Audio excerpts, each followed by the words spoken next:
اچھا سر، بہت شکریہ.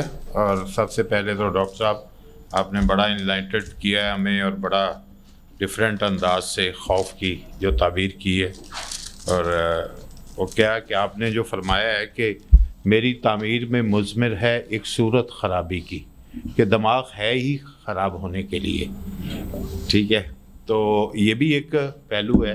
لیکن ایک چیز ہے کہ جو خوف آپ نے بیان کیے ہیں اس میں ایک ہمیں جو جزا اور سزا کا خوف ہے، احتساب کا خوف ہے، اس خوف کے بارے میں بھی ضرور بتائیے گا کہ یہ پازیٹیو خوف ہے یا نیگیٹو خوف ہے. کہ انسان کو اپنے نامہ اعمال کا تھوڑا بہت تو علم ہوتا ہی ہے، بلکہ بہت سا علم ہوتا ہے. تو اس کا جو ایک تصور ہے، ہمارے جو تصورات ہیں یا جو ہمارے کانسیپٹ آخرت کے ہیں، اس کے خوف کا ہماری زندگی پہ کیا اثر پڑتا ہے. دوسرا ایک چیز جو تھی وہ بڑی، آپ نے ٹھنڈ پروگرام کا بڑا ایشوز کیا ہے، تو مجھے ایک دم یاد آتا ہے کہ وہ ایک کچھ واقعات ماضی کے بھی ہیں، لیکن یہ جو ہمیں اپنی لائف میں بہت سے مزارات پہ ایسے لوگ ملتے ہیں جو سارا دن وہاں پہ ملنگ بن کے گھومتے ہیں. تو ان کے اوپر بھی سنا ہے کہ یہی اسٹڈی ہے کہ یہ ٹھنڈ پروگرام ہے جو اپنے وہاں سے کوئٹ کر کے آ کے وہاں بیٹھ جاتے ہیں. لیکن آپ کی گفتگو میں چونکہ ٹاپک میرے حوالے شعبے سے تھا میڈیا، اور چونکہ جو ہماری تحریر ہے ادارے کی، وہ اس میں غیر مصدقہ خبروں سے گریز اور مستند معلومات کا حصول، یعنی کہ فیک نیوز، یہ بھی ہمیں سٹریس کا باعث بنتا ہے. تو اس میں سوشل میڈیا چونکہ ایک سپیڈ کے ساتھ جو ہے وہ اثر انداز ہوتا ہے. تو میں اس میں ایک دو چیزیں ہیں جو عرض کرنا چاہتا ہوں کہ جو ہمارے گورنمنٹ کے خاص طور پہ ادارے ہیں اور سم ہاؤ پرائیویٹ ادارے بھی، اور اس میں پولیٹیکل سائیڈ بھی ہے، اکنامک سائیڈ بھی ہے، وہ خود اپنی معلومات جو عوام تک جانی ہوتی ہیں ان کو چھپاتے ہیں، جس کی وجہ سے فیک نیوز جنم لیتی ہیں. اور ہم نے دیکھا ہے کہ بہت سے اداروں میں اسپوکس پرسن ہوتے بھی ہیں اور نہیں بھی ہوتے، اور ہوتے ہوئے بھی بات نہیں کرتے. تو ہمارے میڈیا میں ایک رواج ہے کہ ہم بہت سی خبریں، جنرل صاحب آپ نے دیکھا ہوگا کہ وہ ریلائبل سورس سے لگاتے ہیں، یعنی کہ اس خبر کی کوئی ذمہ داری نہیں لے رہا. یہ ریلائبل سورس اصل میں ایک طرح کی فیک نیوز کی طرف اس کا راستہ بنتا ہے جو خرابی کی طرف چل پڑتا ہے. تو اگر ادارے جو ہیں اور خاص طور پہ گورنمنٹ جو ہے، چونکہ وہ خود ایک بہت بڑی چیزیں جو ہیں وہ لے کے چل رہی ہوتی ہے، اس نے اپنا ایک میکنزم اناؤنس تو کیا ہوا ہے کہ انفارمیشن کمیشن بھی بنائے ہوئے ہیں. لیکن اگر ایز اے شہری ہم اگر ان سے صحیح معلومات لینے کی کوشش کرتے ہیں، ایک انہوں نے پروسیس بہت لمبا دیا ہوا ہے اور دوسرا وہ ملتا بھی نہیں ہے.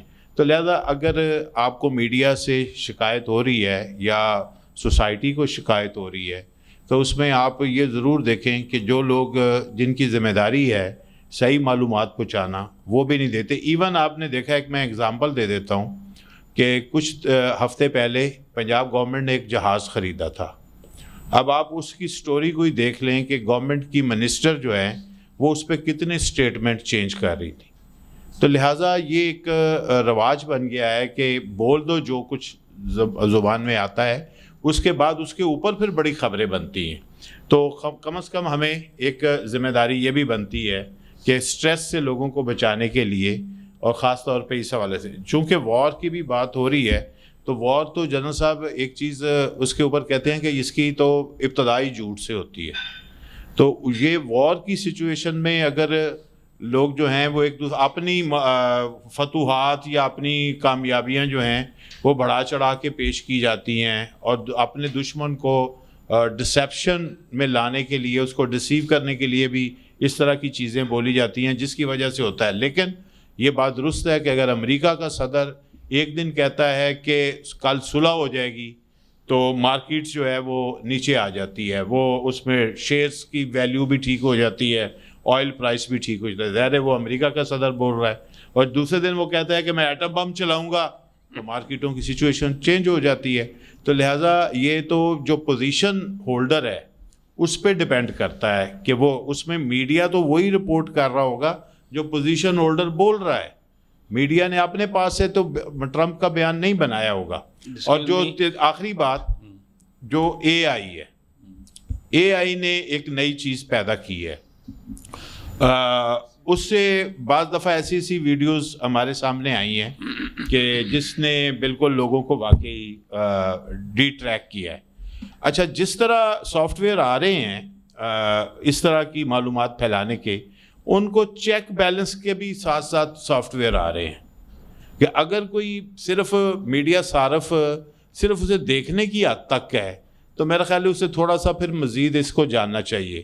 ہمارے ابھی ہیبٹس میں جو تبدیلی آئی ہے کہ ہم نے لکھنا پڑھنا کم کیا ہے اور اسکرین ہمارا ٹائم جو ہے وہ بڑھ گیا ہے. آلموسٹ پوری دنیا میں اسکرین ٹائم جو ہے وہ بڑھ گیا ہے, زیادہ ہم دیکھتے ہیں. تو اس وجہ سے بھی میرا خیال ہے کہ ایک لوگوں کو وہ ایک چیک بھی آ گیا ہے کہ آپ موبائل پہ اپنا اسکرین ٹائم کا چیک لگا سکتے ہیں کہ آپ دن میں کتنا آپ کو دیکھنا ہے. تو لہٰذا جتنے ٹولز جو ہیں وہ ہمیں آ رہے ہیں, اور باقی جو آپ کہہ رہے ہیں کہ ایک بندہ نیگیٹو خبر دیکھتا ہے تو بار بار وہ دیکھنا پسند کرتا ہے, بلکہ وہ الگورتھم اسے بار بار وہ دکھاتا ہے. جو ایک دفعہ وہ دیکھ لیتا ہے وہ الگورتھم اسے وہ لے کر آتا ہے. تو سوشل میڈیا کا استعمال یا ایز اے صارف یا میڈیا کا صارف, اگر آپ موبائل یوزر ہیں, لیپ ٹاپ یوزر ہیں یا اس کو دیکھتے ہیں, تو ہمیں اس کی ایجوکیشن میرا خیال ہے زیادہ اچھی لینی چاہیے تاکہ ہم اوتھینٹک نیوز تک راستہ جو ہوتا ہے اوتھینٹک نیوز کو چیک کرنے کا وہ ہم سیکھ سکیں. بہت شکریہ.